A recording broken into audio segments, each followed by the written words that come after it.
पकड़े जाते हैं वो भाजपा और जेडीयू के ही लोग क्यों होते हैं? सुशील मोदी छपरा ही भाग गए थे। एमएलए मंत्री एमपी इसकी औकात नहीं है। दिया इसकी बात कि शराब के कारोबार करने वाले भाजपा और जेडीयू के लोग हैं। नमस्कार, स्वागत है आपका द इंडिया टॉप में। मैं हूं आपके साथ विशाल यादव।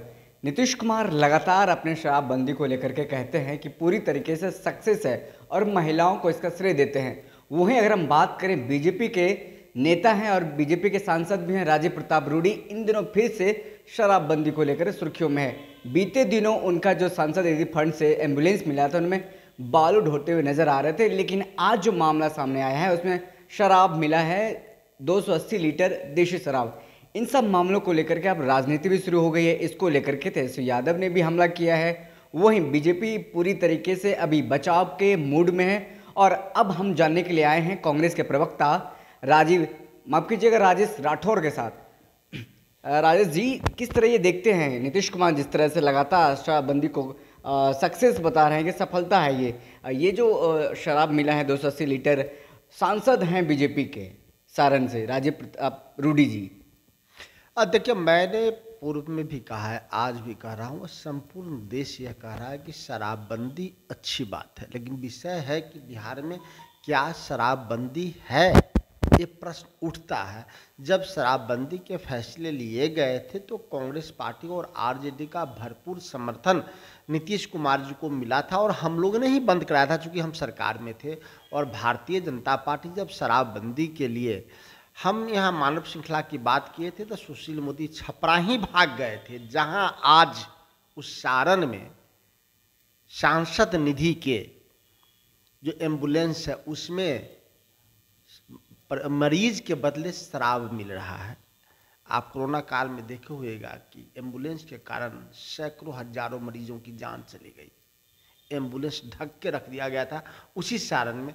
आज वही सारण का जो सांसद निधि का है, भाजपा से वो सांसद हैं, उनके निधि की वो गाड़ी है और उस पर 280 लीटर शराब मिलते हैं। तो एक पकड़ा गया। पुलिस को धन्यवाद, जो निष्ठावान पुलिस है, जो उनके खुफिया हैं, उनको धन्यवाद देते हैं।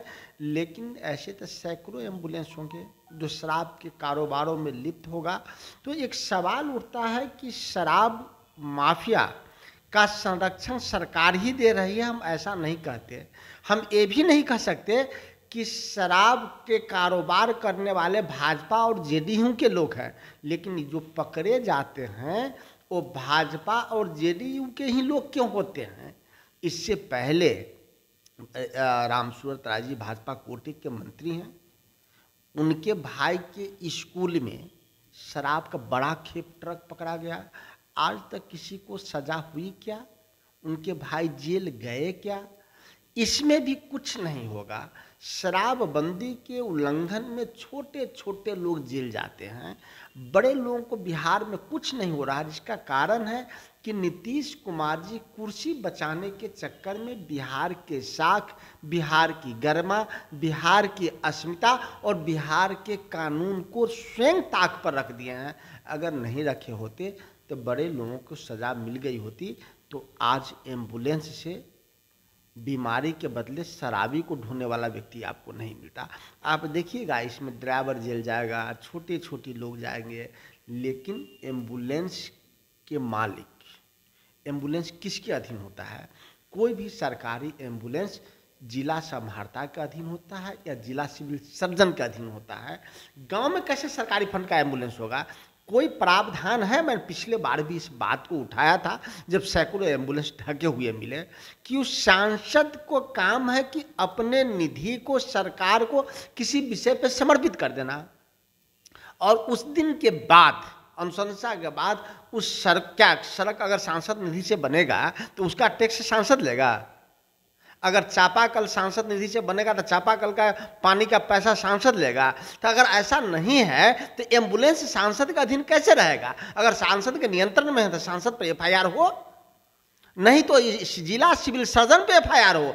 चूंकि सरकारी एम्बुलेंस या तो जिला सिविल सर्जन के अधीन होता है या जिला समाहर्ता के अधीन होता है। और मैं मुख्यमंत्री जी से मांग करता हूं कि आप निष्पक्ष हैं, आप शराबबंदी को अच्छा ढंग से बंद करना चाहते हैं, उसको लागू करना चाहते हैं, तो सिविल सर्जन पर एफआईआर हो कि किस कारण से यह एम्बुलेंस किसी मुखिया के हवाले था, या मुखिया के हवाले जो किया उस पर केस हो। पहला झोल तो वही है कि सरकारी एम्बुलेंस के मालिक कौन, और जो मालिक है उस पे एफआईआर हो।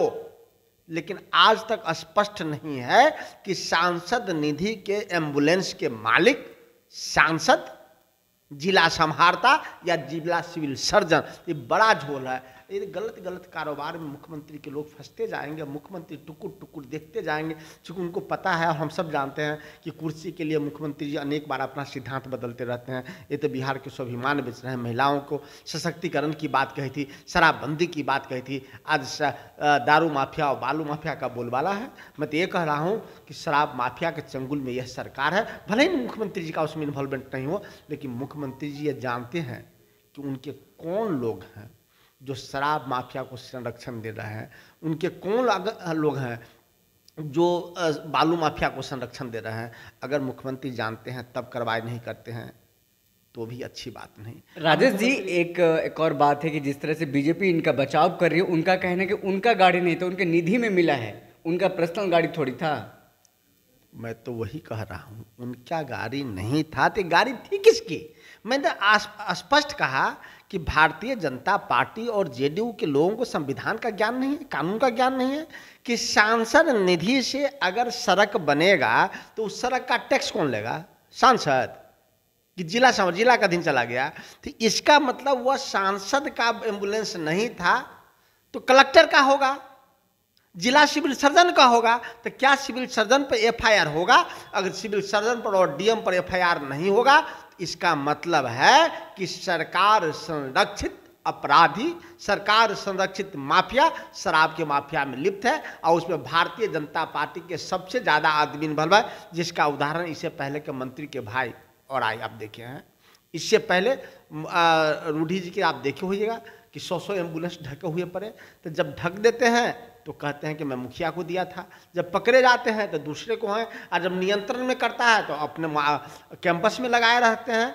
मुख्यमंत्री जी अगर शराबबंदी को प्रभावी ढंग से लागू करना चाहते हैं तो इस पर उनको निर्णय लेना पड़ेगा कि यह एम्बुलेंस नियमानुसार सांसद निधि का जो एम्बुलेंस है उसके मालिक कौन, वो किसके अधीन, और जिसके अधीन है उस पर अगर एफआईआर नहीं होता है तो अब मान लीजिए कि सरकार संरक्षित अपराध, सरकार संरक्षित शराब माफिया, सरकार संरक्षित बालू माफिया है, उस सब के चंगुल में सरकार चल रही है। यानी कि इन माफियाओं के संरक्षण में अब सरकार चल रहा है। राजेश जी, एक और सवाल है। जिस तरह से लगातार नीतीश कुमार जनता दरबार लगा रहे हैं, उनके जो मंत्री हैं पार्टी ऑफिस से जनता दरबार लगाते हैं, लेकिन एक ऐसा वाक्य आज देखने को मिला है। श्रवण कुमार जेडीयू कोटे से मंत्री हैं, वो जब फरियादियों की बात सुन रहे थे, जब उन्होंने डीआईजी को फ़ोन लगाया, बेगूसराय के डीआईजी को, तो डीआईजी फ़ोन नहीं उठा। 3 से 4 बार उन्होंने कॉल किया। क्या अधिकारी अपने आप में खुद मंत्री से ऊपर है, सिर्फ मुख्यमंत्री की बात सुनते हैं क्या? मुझे तो लगता है एमएलए, मंत्री, एमपी इसकी औकात नहीं है। डीआईजी की बात करते हैं, मंत्री दरोगा के फ़ोन नहीं कर सकते हैं, इतनी औकात नहीं है बिहार सरकार के मंत्री के। और मुख्यमंत्री और 4 अधिकारी इस बिहार के मालिक हैं, और उस 4 अधिकारी के मालिक अब मुख्यमंत्री नहीं है, वो 4 अधिकारी मुख्यमंत्री के मालिक हो गए हैं, मुख्यमंत्री भी उनके अधीन चले गए हैं। नहीं तो मुख्यमंत्री आपने देखा होगा 2 बार जनता दरबार में माननीय मुख्यमंत्री जी ने कहा कि देखिए क्या हो रहा है। क्योंकि माननीय मुख्यमंत्री जी को एक फरियादी ने कहा कि मैं गया मोटेशन के लिए तो मुझे कहा कि आप डीएम यहाँ जाओ, सीएम यहाँ जाओ, जब तक 10,000 रुपया नहीं दोगे तब तो मोटेशन नहीं करेंगे। तो मुख्यमंत्री का क्या घूसखोरी इसमें चलता है? तो 16 साल के मुख्यमंत्री को ये भी पता नहीं है कि उनके राज्य में घूसखोरी चलता है। कल एक अखबारों में मैंने देखा था कि चीफ सेक्रेटरी साहब देखिए क्या घूसखोरी हो रहा है।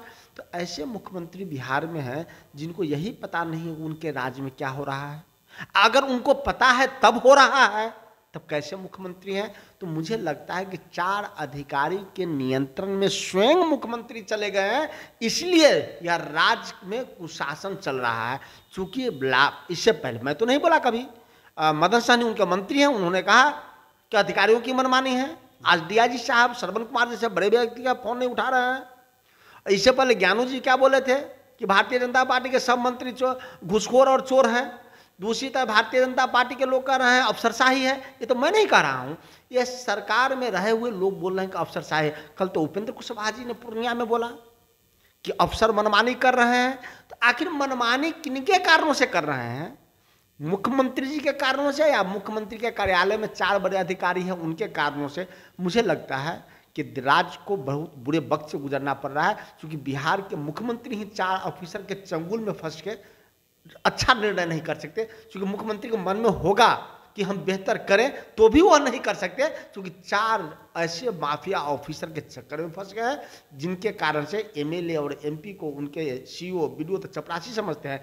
जिस दिन माननीय मुख्यमंत्री जी एमएलए एमपी जनप्रतिनिधि को इम्पावर करेंगे, उस दिन ही अपराध घट जाएगा, उस दिन भ्रष्टाचार घट जाएगा। लेकिन मुख्यमंत्री जी पता नहीं क्यों नहीं कर पा रहे हैं, क्योंकि वो स्वयं 4 ऑफिसर के नियंत्रण में चले गए हैं। चलिए, धन्यवाद हमारे साथ बात करें। हमारे साथ बात करने के लिए राजोश राठौर जी थे, जो कि कांग्रेस के प्रवक्ता हैं। उन्होंने तमाम सवालों का मुखर होकर के जवाब दिया और कहा कि जिस तरह से बिहार में लगातार शराबबंदी फेल होती जा रही है, कहीं न कहीं मुख्यमंत्री ही दोषी हैं इसके लिए, क्योंकि उनके ही संरक्षण में सब कुछ हो रहा है। तो देखते रहें द इंडिया टॉप। अगर आपने अभी तक हमारे यूट्यूब चैनल को सब्सक्राइब नहीं किया है तो सब्सक्राइब कर लें। अगर आप हमारी खबर को फेसबुक पर देख रहे हैं तो हमारे पेज को लाइक करना ना भूलें। धन्यवाद।